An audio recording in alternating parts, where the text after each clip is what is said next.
السلام علیکم ناظرین، علی امام ایک دفعہ پھر علی امام آفیشیل پر حاضر خدمت ہے۔ آج ہم آپ کو بتائیں گے کہ سب سے پہلا غلاف کعبہ کس شخص نے کعبۃ اللہ پر چڑھایا۔ وہ کون شخص تھا؟ بنو حذیل ایک قبیلہ تھا جو مکے میں آباد تھا۔ اس قبیلے کے لوگ بادشاہ طبہ کے پاس پہنچے اور اس سے کہا کہ کیا تم چاہتے ہو کہ ہم سونا، چاندی، ہیرے جواہرات کا ڈھیر تمہارے حوالے کر دیں؟ اس نے کہا بالکل۔ تو انہوں نے کہا کہ تمام دنیا کا سونا کعبہ شریف کے اندر موجود ہے۔ یہ اس وقت کی بات ہے جب کعبۃ اللہ بنایا گیا تو اس کے درمیان میں ایک کنواں نما شکل بھی تھی جہاں لوگ اپنے ہیرے جواہرات ڈالا کرتے تھے۔ چنانچہ اس نے یہ فیصلہ کیا کہ نعوذ باللہ کعبۃ اللہ کو گرا کر سارا سونا نکال لوں گا۔ ابھی اس نے یہ سوچا ہی تھا کہ وہاں گہرا اندھیرا چھا گیا۔ ہاتھ کو ہاتھ سجائی نہ دے، اس بادشاہ نے علماء یہود کو بلایا اور پوچھا کہ یہ کیا ہو گیا۔ انہوں نے کہا کہ راستے میں ایک شہر ہے، تم نے اس کے بارے میں کوئی بری بات یا کوئی برا خیال تو نہیں لے کے آئے؟ تو بادشاہ نے کہا کہ ہاں، میں نے تو سوچا ہے، میں تو جا رہا ہوں کعبہ کو گرانے کے لیے۔ تو انہوں نے کہا کہ تم فوراً توبہ کرو، تم نہیں جانتے کہ یہ بنائے ابراہیم ہے اور اللہ کا گھر ہے، اور چل کر کعبے کا طواف کرو۔ بادشاہ نے کہا کہ میں طواف کرنا نہیں جانتا، لیکن میں توبہ ضرور کرتا ہوں۔ رات میں ناظرین اس شخص نے خواب میں دیکھا کہ کعبۃ اللہ پر غلاف چڑھا رہا ہے۔ پھر صبح اس نے یہ ماجرا علماء یہود کو بتایا تو انہوں نے کہا کہ تعظیم کا ایک طریقہ یہ بھی ہے کہ تم غلاف چڑھاؤ۔ تو کعبۃ اللہ پر سب سے پہلے غلاف چڑھانے والا بادشاہ طبہ تھا۔ ناظرین، اس کے بعد کعبۃ اللہ پر غلاف چڑھتے چلے گئے، یہاں تک کہ بعد میں یہ فیصلہ کیا کہ کہیں یہ غلافوں کے بوجھ سے کعبۃ اللہ کی دیواریں نہ گر جائیں، اس لیے پھر حکم دیا گیا کہ ایک ہی غلاف رکھا جائے گا۔ ناظرین، تاریخی روایات کے مطابق کعبہ شریف کے غلاف کے رنگوں کی تعداد 7 تک ملتی ہے۔ جی ہاں، یہ ایک عجیب بات ہے کہ 7 چکر، 7 آسمان، ایون کے غلاف کے رنگوں کی تعداد بھی 7 تک ملتی ہے۔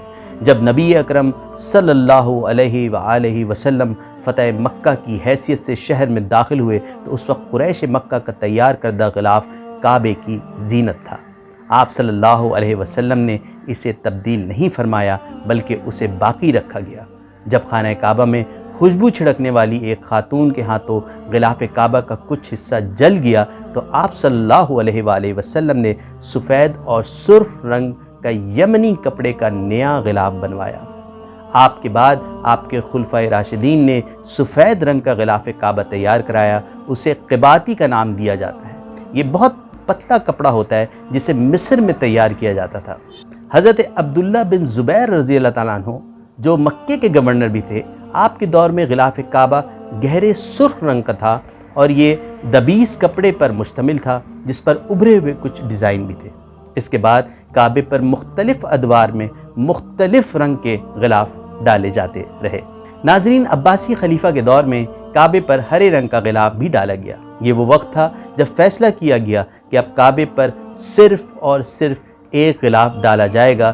اس سے پہلے کعبے پر ایک کے اوپر ایک غلاف ڈالے جاتے تھے۔ اس ہرے رنگ کے غلاف کے بعد کعبے پر سیاہ رنگ کا غلاف ڈالا گیا جو آج تک کعبے کی زینت بنتا ہے۔ ناظرین، خلافت عباسیہ کے دور ختم ہوا تو غلاف کعبہ پہلی مرتبہ سعودی عرب میں 1926 میں مکہ مکرمہ میں ایک کارخانہ تعمیر ہوا۔ اس کارخانے سے تیار شدہ غلاف کعبہ پہنایا جانے لگا۔ اس سے پہلے کا جو عرصہ تھا ناظرین کرام، مصر کی فیکٹری سے غلاف تیار ہو کے مکہ آتا تھا اور پھر اس کے بعد اس کو کعبے کے اوپر چڑھایا جاتا تھا۔ لیکن 1926 میں ایک فیکٹری بنائی گئی اور وہاں سے ہی کام شروع ہوا، لیکن وہ 6 سال تک رہنے کے بعد مصری حکومت نے 1935 میں پھر معاہدہ کیا اور غلاف کعبہ پھر سے مصر سے تیار ہو کے آنے لگا۔ 1961 میں یہ سلسلہ دوبارہ رک گیا۔ ناظرین، خادم حرمین شریفین شاہ فہد بن عبدالعزیز نے 1972 میں ایک نئے کارخانے کی بنیاد رکھی مکہ المکرمہ میں، اور 77 میں اس کارخانے سے غلاف کعبہ کی تیاری کا باقاعدہ عمل شروع ہوا جو الحمدللہ اب تک جاری ہے۔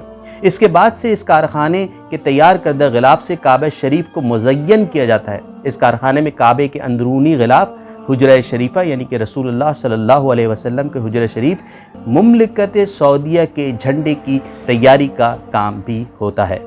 سعودی عرب میں غلاف کعبہ کے لیے کارخانے کے قیام کے بعد اس کا ریشم اور دیگر تمام ضروری اشیاء وہیں تیار کی جاتی ہیں۔ غلاف کعبہ کو تیار کیا جاتا ہے، آیات قرآنی سے سنہرے پانی کے ساتھ مزین کیا جاتا ہے اور سنہرے رنگ پر سیاہ رنگ غالب ہے، مگر یہ دونوں حصے خالص ریشمی کپڑے سے تیار کیے جاتے ہیں۔ تاہم غلاف کعبہ کا اندرونی حصہ سبز یا سفید کپڑے سے تیار کیا جاتا ہے اور اس کی تبدیلی یوم عرفہ کو عمل میں لائی جاتی ہے۔